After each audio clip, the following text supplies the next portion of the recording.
My husband disappeared 3 days before our twin surgery, but his brother showed up, saying he's not cut out for this kind of life. I handed him a bag and said, then he's not cut out for me either, return this to him with my regards. You always think you'll see the red flags in time, that you'll recognize the warning signs before it's too late. Turns out, sometimes the biggest betrayals come from the people who swore they'd stay.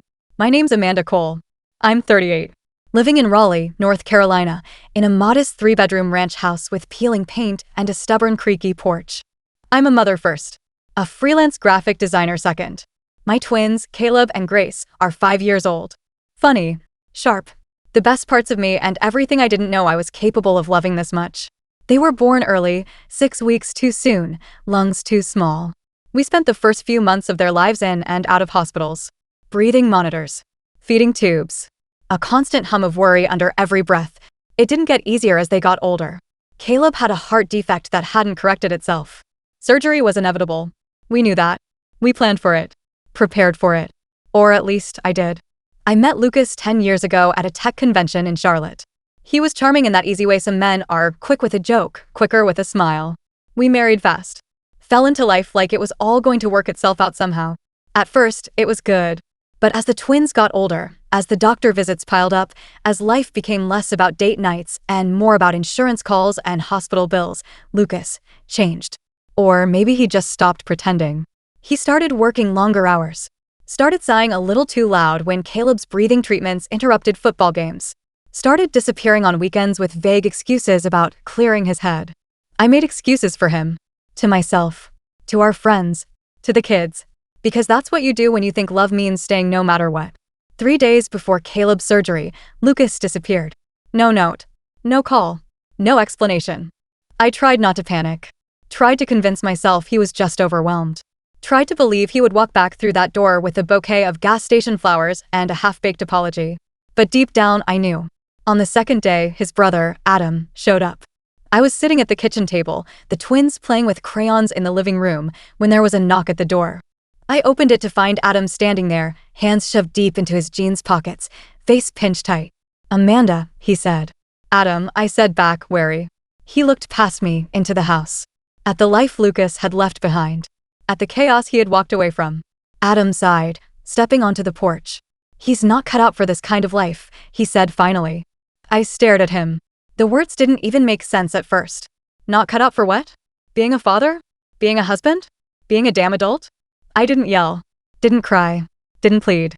I just turned around, grabbed Lucas's duffel bag from where I had packed it the night before, like some part of me already knew. I handed it to Adam, met his eyes, and said, calm as anything, then he's not cut out for me either. Return this to him with my regards.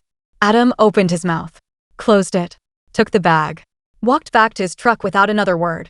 I closed the door, turned around. Caleb looked up at me from the couch, a green crayon clutched in his little hand. Mommy, who is that? He asked. I smiled, kneeling down to kiss his forehead. No one important, I said. And meant it. You think when life falls apart, it's going to be loud. Doors slamming, voices shouting, maybe even glass breaking. Turns out, sometimes life falls apart quietly, with a knock at the door, with a few soft words you already knew were coming, with a bag packed 2 nights ago when you couldn't sleep. My name's Amanda Cole. I'm 38 years old. I live in Raleigh, North Carolina, tucked in a modest neighborhood where the mailboxes lean sideways and kids ride their bikes in the street until the porch lights come on. I'm a mother. That's the first thing I am. Everything else comes second. My twins, Caleb and Grace, are 5.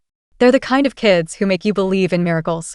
The kind of kids who can drive you crazy with endless questions and melt your heart in the same breath. Caleb's been sick most of his life. Born with a heart defect that hovered over us like a storm cloud we couldn't outrun. We always knew surgery was coming. We planned, saved, scheduled it months in advance at Duke Children's Hospital. 1 surgery, 1 shot, 1 terrifying chance to give him a normal life. Lucas, my husband, was supposed to be right there beside me. He was supposed to be the hand I held when I was too scared to stand. He was supposed to be the steady voice telling Caleb it would all be okay. But 3 days before the surgery, he was gone. At first, I told myself he was just stressed. Men don't always know how to handle this kind of pressure. Maybe he needed a night to clear his head. Maybe he just needed space. By the second day, I wasn't telling myself anything. I was just surviving. Feeding the kids. calling the insurance company, checking the overnight bag for the hospital, over and over and over. Like if I stayed busy enough, I could outrun the truth chasing me. The third day, there was a knock on the door. I wiped my hands on my jeans, tucked a crayon behind Grace's ear where it had fallen, opened the door, and there he was. Adam, Lucas's older brother. He looked like he hadn't slept. Like he didn't want to be standing there any more than I wanted him to be. Amanda, he said, voice rough. Adam, I answered, holding the door half closed between us. He rocked back on his heels, cleared his throat. He's not coming back, Adam said finally. He's not cut out for this kind of life. The words sat there between us. Heavy, ugly, expected. I didn't scream, didn't cry, didn't beg for explanations I already knew wouldn't matter. I turned, walked to the hall closet, and grabbed the bag I had packed for Lucas 2 nights ago when his side of the bed stayed cold. I came back, held it out to Adam. Our eyes met. And in the clearest, calmest voice I think I've ever used, I said, then he's not cut out for me either. Return this to him with my regards. Adam stared at me. His mouth opened like he wanted to say something. Apologize maybe. Defend his brother. Blame the stress. Blame me. Blame the weather. Anything. But in the end, he just nodded. Took the bag. Turned around. Walked back to his truck without another word. I closed the door softly. Locked it. Turned around. Grace looked up from the floor where she was coloring. Mommy, who is that? I knelt down. Brushed her hair back. No one we need to worry about, I said. Kissed her forehead. Smiled.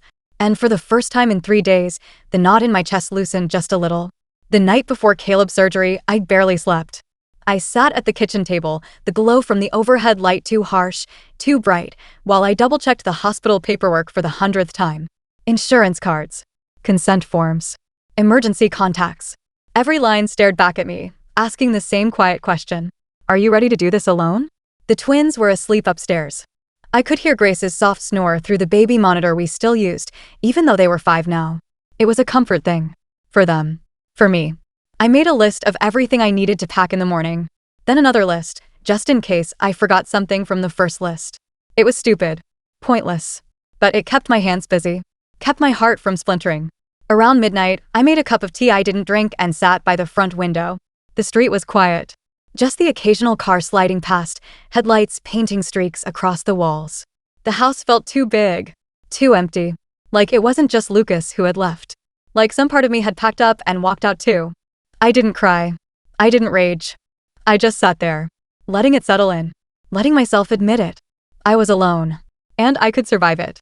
The next morning, I woke Caleb and Grace early, fed them pancakes, braided Grace's hair while Caleb clutched his stuffed dinosaur tight against his chest.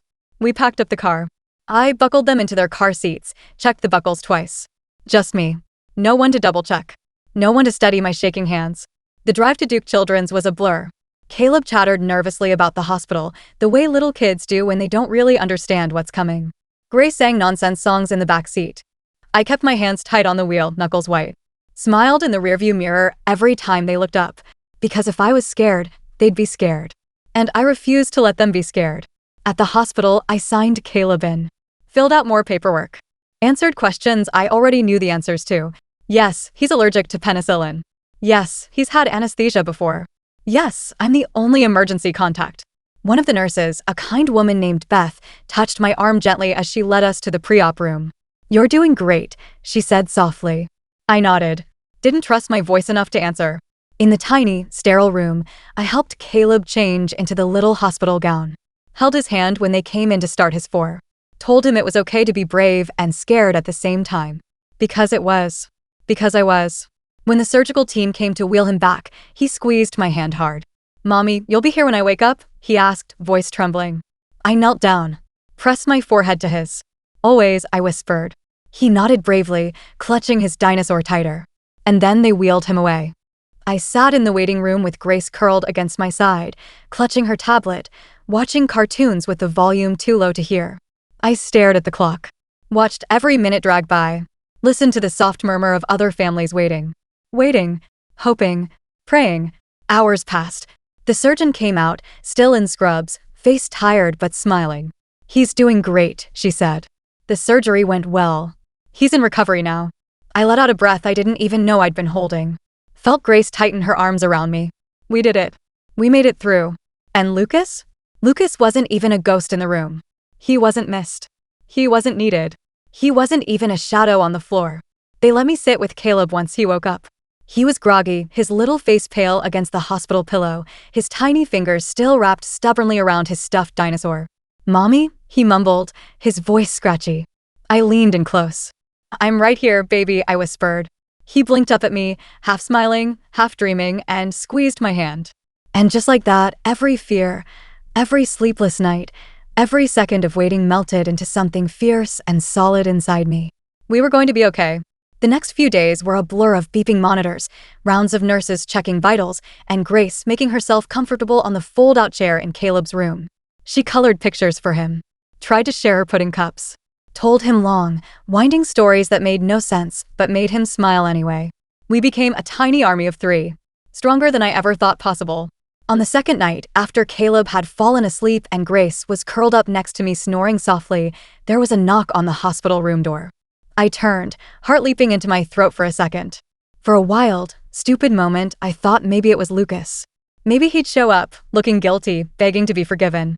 But it wasn't. It was Adam. Again. He stood awkwardly in the doorway, holding a paper bag and a cup of coffee. "I thought you could use some real food," he said. I stared at him for a second.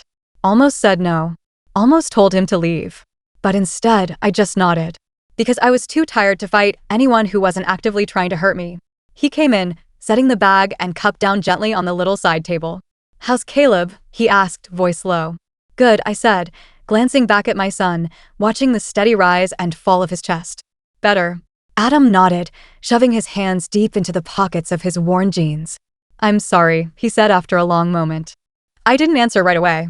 Just picked at the edge of the paper bag, not hungry, not angry, just exhausted. "I didn't come here to defend him," Adam said quickly. "I know there's nothing to defend." I looked up at him then. Saw the guilt in his face. The regret. Maybe even the shame.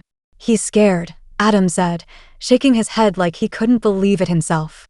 "Always has been. Always ran when things got hard." I sipped the coffee. It was too sweet, but it was hot, and it tasted like something close to comfort. "I'm not mad at you," I said finally. Adam blinked. "I should have said something sooner," he said. "Should have told you." I shrugged. "You can't make someone be something they're not," I said simply. "And he's not a husband," I added. Adam let out a shaky breath. "No," he said quietly. "He's not." He stood there for a second longer, like he wanted to say more. Like he wanted to apologize again. But he didn't. He just nodded once, sharply, and left, leaving behind a bag of slightly squashed sandwiches and a woman who wasn't waiting for anyone to come save her anymore. Later that night, sitting in the glow of the machines, watching Caleb sleep, Grace breathing soft, and even beside me, I realized something. I wasn't heartbroken. I wasn't shattered. I wasn't even angry anymore. I was free. Free in a way I hadn't even realized I wasn't before. Free to build a life that didn't have a door he could walk out of whenever he wanted. Free to choose myself. And I wasn't going to waste a single second of it. When Caleb was discharged, it was raining. Not the heavy, stormy kind, just a steady drizzle that blurred the world into soft edges. I packed his things carefully. Extra blankets. The stuffed dinosaur. The tiny heart pillow the nurses had given him to hug when he coughed. Grace chattered the whole time, telling Caleb how much better everything was going to be now. How he was basically a superhero with a fixed heart. Caleb just smiled sleepily, too tired to argue. I wheeled him out of the hospital, one hand on his chair, the other gripping Grace's small, sticky fingers. We stepped into the misty air. The world felt new. Sharper. Like maybe we were stepping into a different life altogether. At home, everything smelled a little stale, like a house that had been waiting. The first thing I did was open all the windows, letting the rain-scented breeze push through every room. Blowing out the ghosts. Blowing out the memories of pacing that floor, wondering when Lucas would come home. Caleb curled up on the couch with a mountain of pillows and Grace tucked in beside him.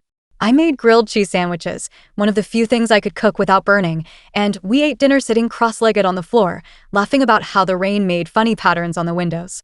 When they were both asleep that night, Caleb in his room, Grace in hers, I sat down in the kitchen, turned on my laptop, and filled out the divorce papers I downloaded 2 days after Lucas left.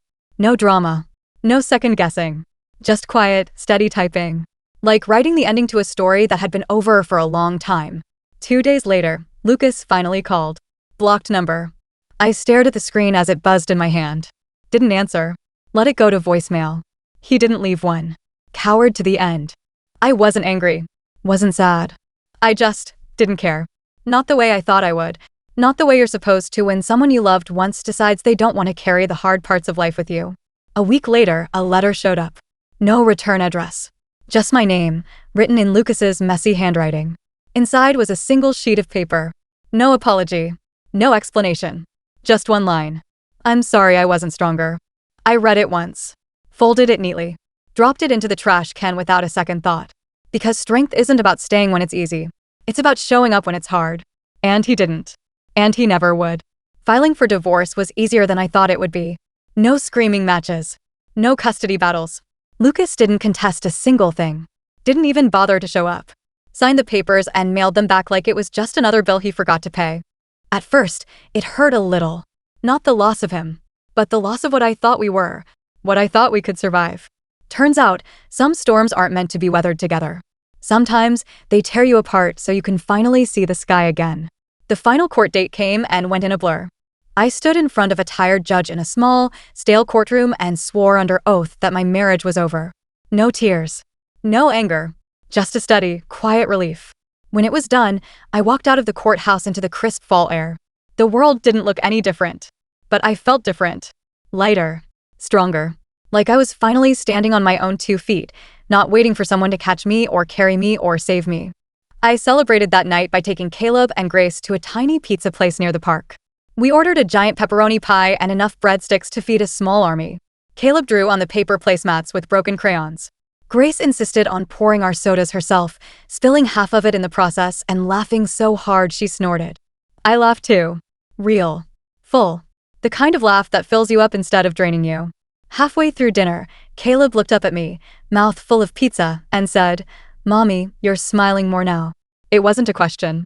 Just a simple observation. I reached across the table and ruffled his hair. "Yeah, buddy," I said. "I am." And I meant it. Every word. Later, we walked to the park. The sun was setting, painting the sky in streaks of orange and pink. The twins raced ahead, chasing each other around the empty swings. I sat on a bench, pulling my jacket tighter around me, and watched them. Watched them live. Watched them laugh. Watched them heal. And somewhere deep inside, I healed a little too. The future still scared me. Money was tight. Work was unpredictable. Being a single mom wasn't easy. But for the first time in a long time, the fear didn't own me. It didn't sit on my chest and crush the air out of my lungs.